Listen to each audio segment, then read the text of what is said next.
Hi viewers, இங்கே பாருங்களேன். Next என் YouTube சேனலில் ஆக்சுவலி நான் இதுக்கு முன்னாடியே ஒரு வீடியோ போட்டிருந்தேன். தோட்டத்து சமையல் அந்த மாதிரி போட்டிருந்தேன். நல்லா எனக்கு ரெஸ்பான்ஸ் பண்ணியிருந்தீங்க. அதே மாதிரி இந்த டைம் போடலாம் அப்படின்ட்டு. ஏன்னா எங்கள் வீட்டில் ஒரு காயுமே இல்லை. ஸோ ரிட்டன் நான் தோட்டத்துக்கு போயிட்டோம். அங்கே போய் இருக்கிற காயை வச்சு செஞ்சுக்கலாம் அப்படின்ட்டு. முக்கால்வாசி இங்கே வந்து காய்கறிலாம் கொண்டுட்டு வந்துடுவாங்க. அப்படி தான் கொண்டுட்டு வந்துட்டாங்க. ஆக்சுவலி நான் என்னென்ன காய் பறித்தேன், அந்த தோட்டத்தில் என்னென்ன காயெலாம் இருந்துச்சு, இதை வச்சு சிம்பிளாக நார்மலான சாம்பார் தாங்க பண்ணேன். சாம்பார் பொரியல் தான் பண்ணேன். பட் இதில் பார்த்தீங்கன்னா, இதில் வெங்காயம், தக்காளி, அந்த காய்கறிகள், சாப்பாடு முதற்கொண்டு எல்லாமே எங்கள் தோட்டத்துலேருந்து எடுத்தது தான். அதை வச்சு தான் சமையல் ஃபுல்லுமே நம்ம தோட்டத்தில் போட்ட பொருட்களை வச்சு மட்டுமே நான் பண்ணியிருக்கேன்.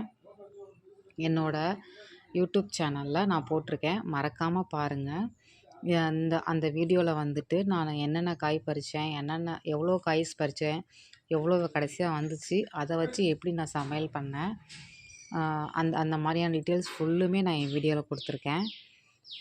மறக்காமல் என்னோடய வீடியோ பாருங்கள்.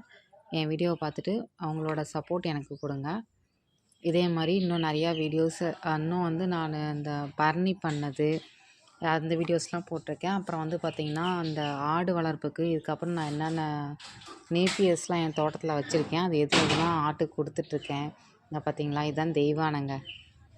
எப்படி பார்த்தாலும் நம்ம கூடயே வந்துடும் அது. அந்த மாதிரியான எல்லா டீட்டெயில்ஸுமே என்னோடய நெக்ஸ்ட் வீடியோஸில் நான் போடலான் இருக்கேன். ஸோ மறக்காமல் என் வீடியோவை பாருங்கள். மறக்காமல் லைக் பண்ணுங்கள், மறக்காமல் ஷேர் பண்ணுங்கள், மறக்காமல் சப்ஸ்கிரைப் பண்ணிடுங்க, மறக்காமல் எனக்கு சப்போர்ட் பண்ணுங்கள். பாய்.